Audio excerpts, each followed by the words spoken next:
예수님께서 그를 따르는 그리스도인에게 요구하시는 것은 유대인 율법 교사들이 가르치고 행하는 것보다 더 높은 수준입니다. 마태복음 5장 20절에서 우리 주님이 그렇게 말씀하셨죠. 내가 너희에게 이르노니 너희 의가 즉 너희 행위가 서기관과 바리새인 율법 교사들이에요. 그들보다 더 낫지 못하면 결코 천국에 들어가지 못하리라. 그래서 보세요. 부단히 예수님께서는 수준 높은 이야기만 하십니다. 너희는 소금과 빛이라는 말씀으로부터 시작해서 분노와 탐욕을 버리라. 하나님 보시기에 아름다운 가정을 이루라. 모든 사람에게 진실하라. 등등. 그죠? 지난 시간까지 우리가 짚어보았던 말씀입니다. 그리고 이제 산상수훈은 바로 그 꼭대기 정점을 향하여 나아가는 것인데요. 오늘 본문이죠. 어려운 이야기 하나도 없습니다. 다만 불가능해 보일 뿐이지요. 말하자면 태산과 같은 계명이다. 이렇게 말씀드릴 수 있겠습니다. 그럼에도 그 계명은 우리가 반드시 올라야 할 산과 같은 계명입니다. 그래서 첫째, 우리가 오르고 또 올라야 할 태산과 같은 계명 무엇입니까? 한번 따라해 보십시오. 앙심을 품지 말라. 앙심 무슨 뜻입니까? 국어 사전을 찾아보니까 이렇게 되어 있어요. 원한을 품고 안가품하기 위하여 벼르는 마음이다. 즉 복수심, 이렇게 짧게 줄여볼 수 있겠죠. 그러니까 예수님의 말씀이 그거예요. 복수심 같은 거 가지지 말라는 것이죠. 오늘 본문의 말씀 보십시오. 또 눈은 눈으로 이는 이로 갚으라 하였다는 것을 너희가 들었으나. 자, 교회를 다니지 않아도 웬만한 사람들이 다 아는 성경 구절 중에 하나죠. 눈에는 눈, 이에는 이. 저게 하나님께서 모세를 통하여 이스라엘 백성들에게 주신 율법이라는 거예요. 확인해 보실까요? 레위기서 말씀이죠.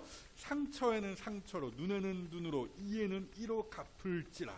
남에게 상해를 입힌 그대로 그에게 그렇게 할 것이며, 말인즉 당한 피해를 정확하게 똑같이 갚아준다라는 것이죠. 그런 의미에서 저 법을 동해보복법이라고 부릅니다. 자, 보세요. 제가 지금 뭐라고 말씀드렸어요? 법, 법법 거리지 않았습니까? 그러니까 복수를 한 해 만에 하는 이 일은 사법적인 영역에 속한 일이다. 그 말씀을 드리는 거예요. 말인즉 하나님께서는 개인적인 보복을 허락하신다는 의미에서 저 율법을 주신 것이 아니다라는 거예요. 그래서 실제로 저 율법, 레위기서 24장의 저 율법의 그 전후 맥락, 그 문맥을 살펴보면 저 말씀은 분명히 이스라엘의 재판장들에게 주신 법이라는 것을 우리가 알 수 있어요. 어찌되었든 여러분, 저 율법은 크게 두 가지 유익을 우리에게 또 사회에 끼치는데요. 먼저는 세상을 보다 정의롭게 하는 것이죠. 잘못한 놈이 그에 마땅한 형벌을 받는 거, 처벌을 받는 거 당연한 이치 아니겠어요? 저 율법이 사회에 그러한 유익을 끼친다라는 거예요. 뿐만이 아니죠. 필요 이상의 복수, 형벌을 제한하기도 합니다. 보십시오. 누가 내 눈탱이 밤탱이 만들었다라고 쳐보세요. 그럼 나는 그의 눈을 밤탱이로 만들 뿐 아니라 머리도 쥐어 뜯어놔야 분이 풀리지 않겠습니까? 그런 사람의 성깔을 하나님께서 다 아시고서 선을 정하신 거예요. 말하자면 이런 거죠. 야, 네가 할 수 있는 선은 딱 여기까지야. 그런데요, 당시 유대인들은 자기 개인적인 원한을 갖기 위하여 저 율법을, 저 공적인 율법을 개인적인 용도로 써먹었다라는 것이죠. 분노에 휩싸여서 타인에게 폭력을 마구 휘두르며 눈에는 눈, 이에는 이라고 하셨잖아, 이랬다라는 것이에요. 말인즉 법치를 무시하고 자기가 판사 노릇을 했다라는 것이죠. 이에 예수님께서 뭐라고 하시는 것입니까? 본문 39절 말씀이죠. 나는 너희에게 이르노니, 그렇죠? 그러나 나는 너희에게 말한다. 반복적으로 이 산상수훈에 등장하는 문구예요. 오늘도 예수님께서는 하나님의 권위로 말씀하시며 그 율법의 진의를 바로 세우시는 것인데요. 뭐라고 말씀하십니까? 악인을 대적하지 말라고 하시죠. 그러니까 일단은 시답지 않게 율법을 끌어다가 너의 분풀이를 정당화시키지 말라라는 것이고요. 이단은 그런 이단 아닙니다. 어찌되었건 그 다음은 너희는 스스로 재판장, 심판자가 되지 말고 재판관, 실제 법적인 권한을 가지고 있는 판사 혹은 최종 심판자이신 하나님께 그 악인에 대한 처분을 맡기라, 이 말씀입니다. 이것은 성경이 우리에게 공통적으로 가르치는 교훈입니다. 로마서 12장 말씀이죠. 내 사랑하는 자들아, 너희가 친히 원수를 갚지 말고 하나님의 진노하심에 맡기라. 기록되었으되 원수 갚는 것이 내게 있으니 하나님께 있으니 내가 갚으리라고 주께서 말씀하시니라. 아멘. 그래서요, 우리 그리스도인은 악인에 대하여 어디까지 참아야 하는가, 이에 대한 예시가 오늘 본문에 쭉 나오는데요. 대강 아실 거예요. 누가 너의 오른뺨을 치면 어떻게 하라? 왼뺨도 대주어라 라는 거예요. 자, 보세요. 근데 세상 대부분의 사람들은 오른손잡이에요. 근데 내 오른뺨을 맞았다라는 거잖아요. 그게 무슨 상황입니까? 손등으로, 그 상대방이 손등으로 내 오른뺨, 이렇게 되는 거죠. 저 오른손잡이잖아요. 그러니까 이렇게 해서 손등으로 내 오른뺨을 쳤다라는 거예요. 자, 당시 유대인 사회에서 머리를 뽑히거나 침뱉음을 당하거나 옷을 벗기는 일과 더불어서 손등으로 사람을 치는 것, 이게 대놓고 수치를 주는 일이었다라고 합니다. 그러니까 악인이 내 오른뺨을 때렸다, 이 일은 내가 그에게 말도 못할 상상 이상의 엄청난 상처와 모욕을 당했다, 이 이야기입니다. 그럼에도 예수님께서 하시는 말씀이 뭐예요? 보복하지 말라, 이 말씀이죠. 나의 목사님, 세상에 그럴 수 있는 사람이 어디 있겠습니까? 여러분, 있습니까? 없습니까? 있죠. 누구? 그렇죠. 예수님이 그러셨습니다. 예수님의 그 순환에 관한 이야기를 여러분 잘 아실 거예요. 떠올려 보십시오. 예수님은 실제로 침뱉음 당하셨어요. 옷벗김도 당하셨고요. 뺨은 뭐예요? 둘째치고 악인들에게 구타를, 마구잡이 구타를 당하셨죠. 그럼에도 우리 주님은 참으셨어요. 보복하기를 거부하셨습니다. 에이, 목사님, 그건 예수님 얘기잖아요. 우리는 예수님이 아니걸랑요? 이렇게 따질 수도 있겠지만 여러분, 아니에요. 그분이 우리에게 보이신 그 고결한 삶은 그리스도인이라면 모두가 따라가야 할 길이라는 것이죠. 사도 베드로가 그렇게 가르쳤습니다. 보시죠. 선을 행함으로 고난을 받고 참으면 이는 하나님 앞에서 아름다우니라. 이를 위하여 너희가 부르심을 받았으니 그리스도도 예수님도 너희를 위하여 고난을 받으사 너희에게 본을 끼쳐 그 자취를 따라오게 하려 하셨느니라. 아멘. 그러니까 예수님은 입으로만 떠드시는 분이 아니셨다라는 거예요. 몸소 가르치신 대로 행하심으로 우리에게 본을 보이셨다라는 것이죠. 그래서 바라기로는 악인의 악행에 대하여서 오래 참으실 수 있는 이 자리에 성도들, 예수님 닮은 그리스도인들이 다 되시기를 주님의 이름으로 축복합니다. 이어지는 본문이 다 같은 맥락이에요.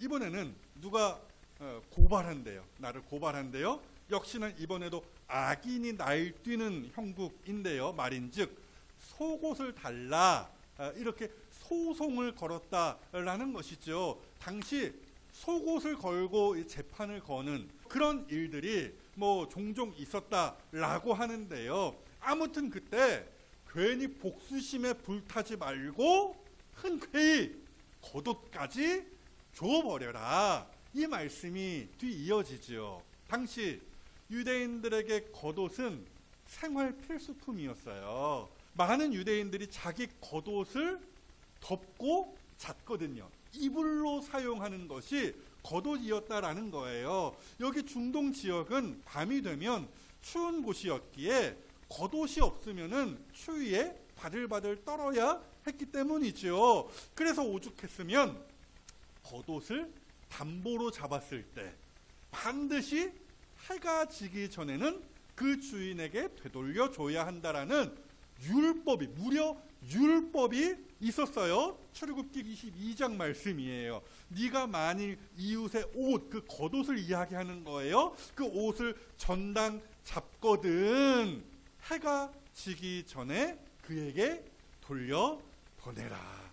그만큼 말하자면 내 생명과 직결되는 귀중한 겉옷인데, 그런데 그것을 줘버릴 만큼 손해를 보더라도 악인에게 저항하지 말라. 예수님이 하시는 말씀이 그거죠. 또 누가 억지로 오리를 가자 하면 심리를 동행하고 부당한 대우를 한다는 거예요. 또 누군가가 어려움에 처했을 때에는 흔쾌히 자비를 베풀어라. 이게 오늘 본문의 첫 단락의 말씀입니다.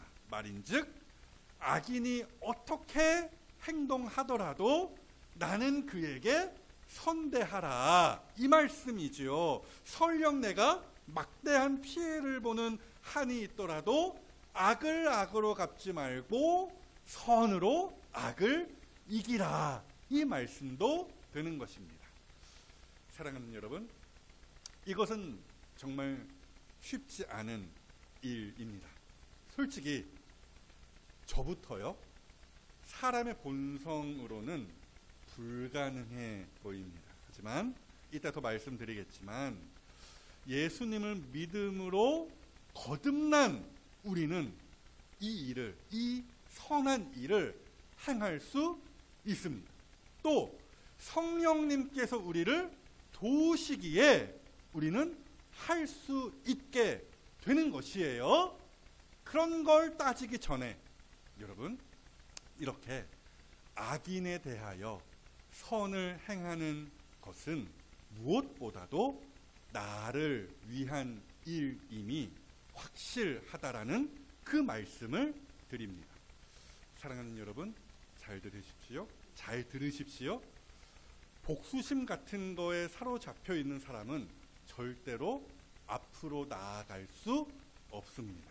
맨날 그 인생 이런 표현 죄송합니다.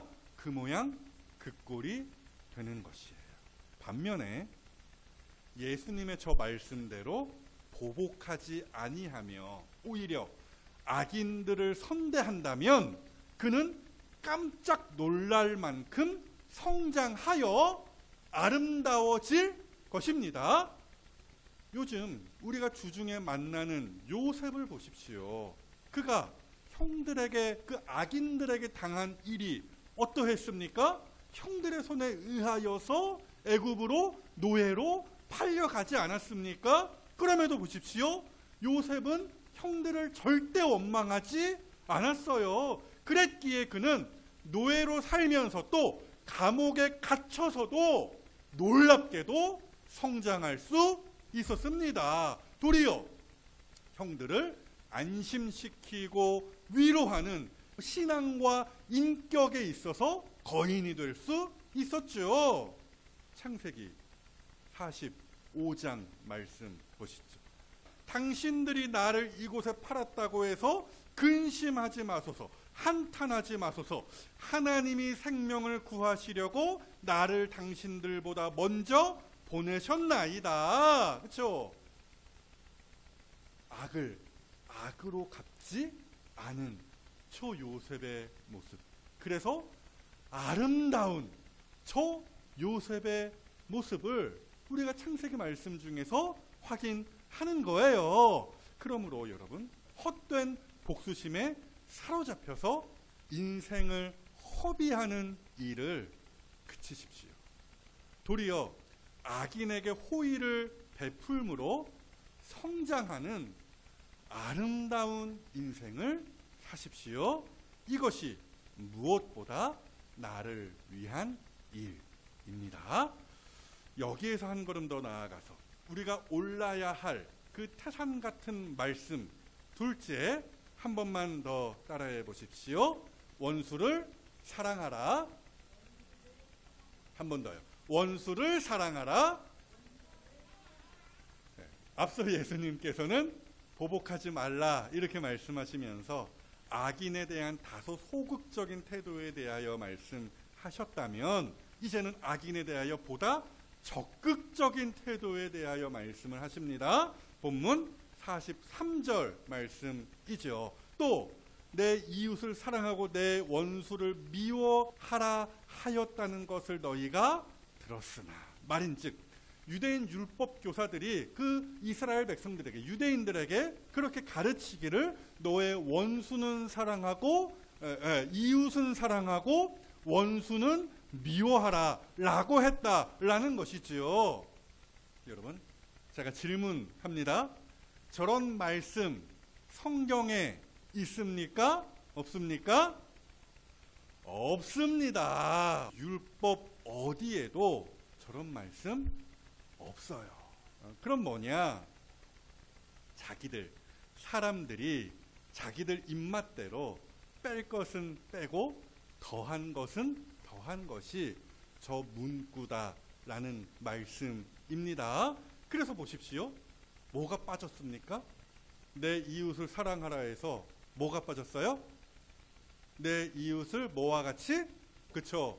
내 몸과 같이, 내 자신과 같이 사랑하라. 그 레위기 19장에 있는 말씀인데요. 제가 읊어드리진 않겠습니다. 어찌되었건 분명히 하나님께서 모세에게 주신 율법에는 그렇게 되어 있어요. 내 이웃을 사랑하되 내 자신과 같이, 즉 목숨을 바쳐서 사랑하라. 그렇게 되어 있다라는 것이죠. 근데 당시 유대인 율법 교사들은 그 말씀 그대로 가르치지 않았다라는 것이죠. 그러니까 이웃을 사랑하되 목숨 바쳐 사랑할 것까지는 없고 적당하게 사랑하라, 선을 지켜라, 말하자면 이런 식으로 가르쳤다라는 거예요. 우리 주님이 그걸 저렇게 지적하시는 것입니다. 뿐만이 아니죠. 말씀에서 뭘 뺀 것보다 더 나쁜 짓이 있어요. 그게 뭐냐? 엉뚱한 말을 갖다 붙이는 거죠. 그래서요, 네 원수를 미워하라. 저 가르침 성경 어디에도 없다라는 것이지요. 도리어 성경은 원수를 도와주고 그에게 자비를 베풀어라. 가령 출애굽기 23장 말씀이죠. 네가 만일 너의 원수의 길 잃은 소나 나귀를 보거든, 이게 웬 떡이냐, 가지라는 것이 아니라 반드시 그 사람, 누구예요? 그 사람이 원수거든요. 그 원수에게 돌려보내라. 또 네가 만일 너를 미워하는 자, 원수지간이거든요. 그 사람의 나귀가 짐을 싣고 엎드려짐을 보거든, 너무나 무거운 짐을 지고 있다라는 것이죠. 원수의 나귀가요. 그러면 어떻게 해요? 나 몰라라, 지나쳐버리지 말고 그것을 도와 짐을 부릴지니라. 짐을 나누어지라. 네 나귀로 그 원수의 짐을 옮겨주어라. 그런데도 당시 유대인 율법 교사들은 그렇게 가르치지 않았어요. 도리어 원수를 미워하라. 어디에 성경에 그 말씀이 있습니까?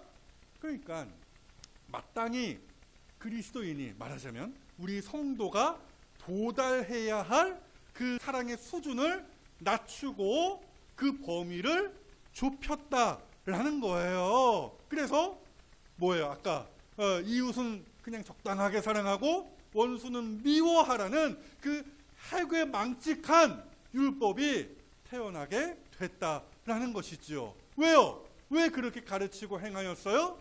부담되니까. 원수 사랑?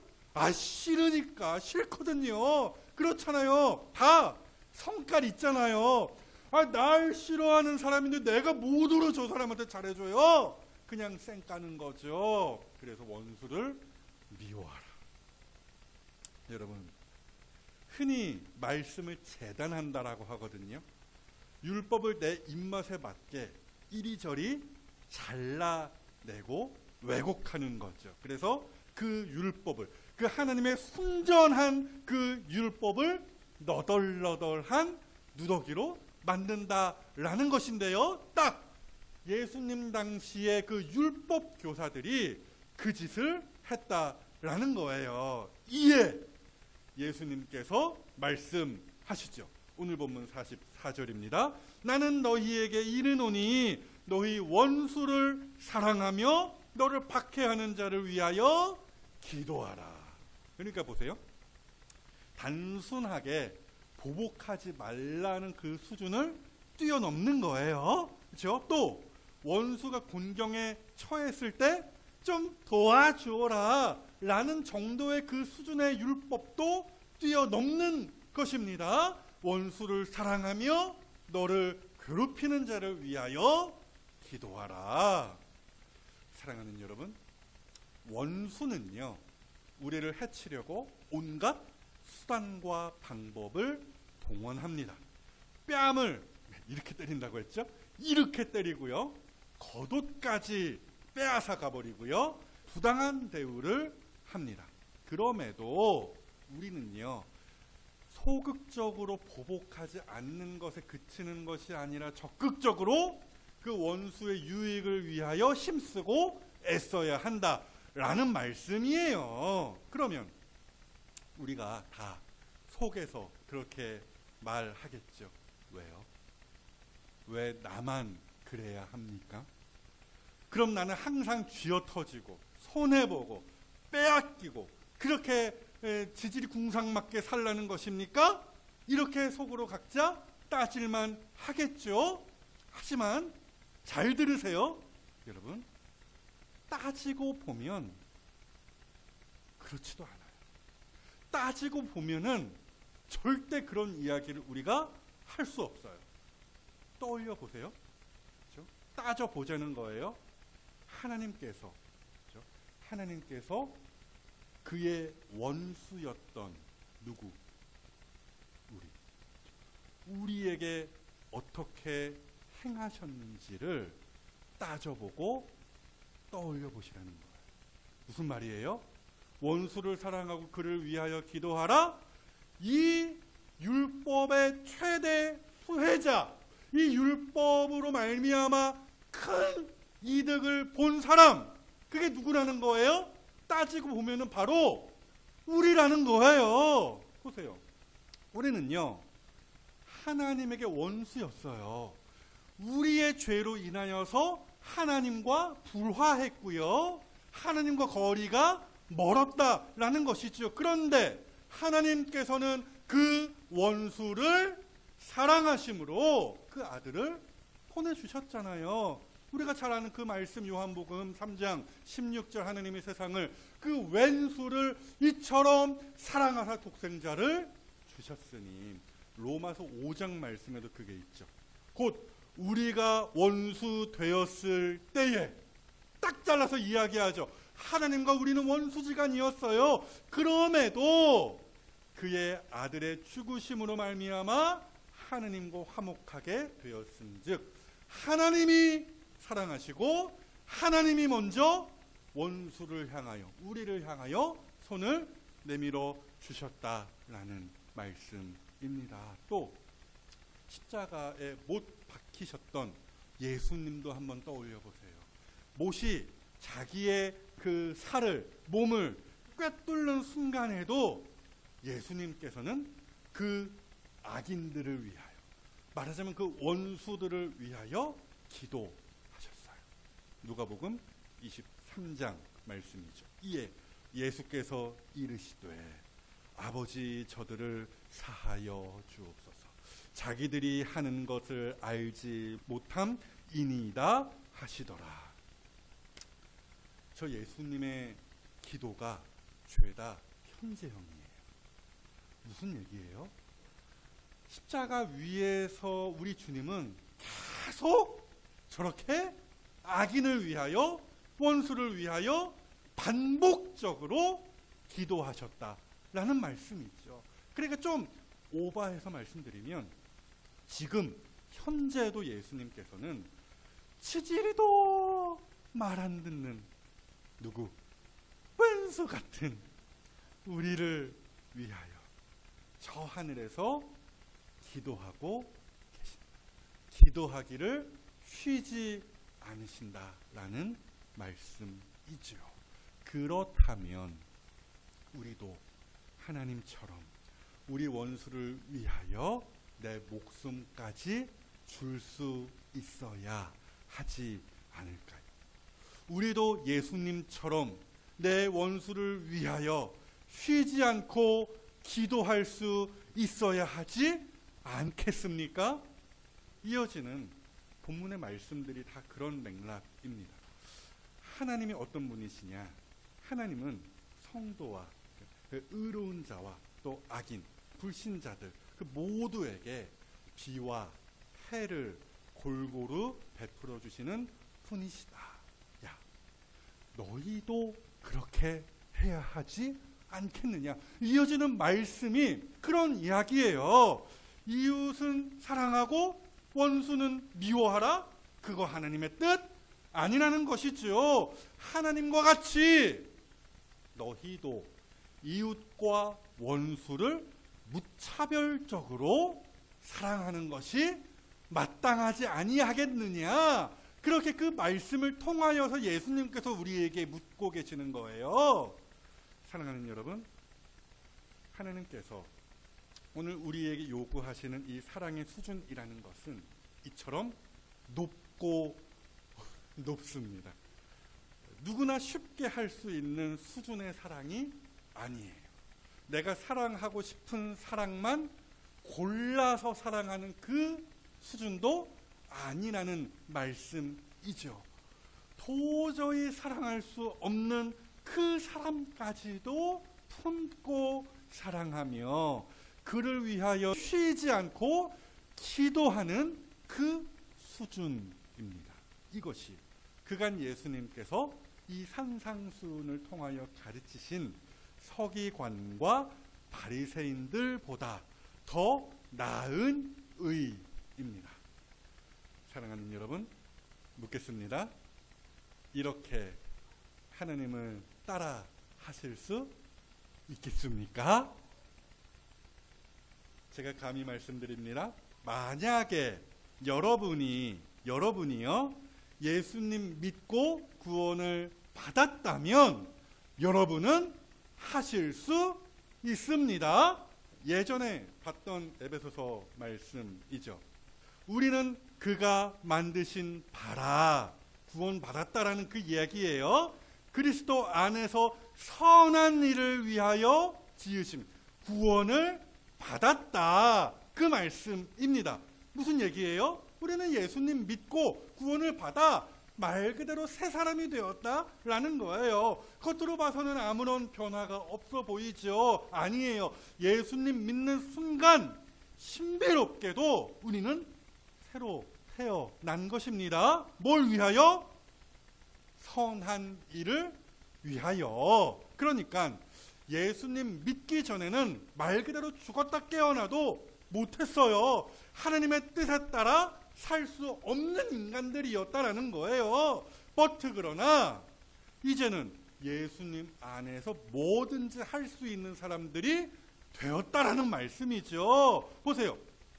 일단은 하나님께서 우리를 버리지 아니하시고 우리를 위하여 끈질기게 기도하고 계시죠. 예수님이요. 그렇죠? 또 성령님께서 항상 우리 곁에서 우리를 위하여 기도하시며 우리를 돕고 계시거든요. 제가 그래서 그런 표현을 썼죠. 좌총용 우베코. 이렇게 예수님과 성령님이 콤비를 이루어서 우리를 도우시니 우리는 이제 할 수 있다, 그 말씀을 드리는 거예요.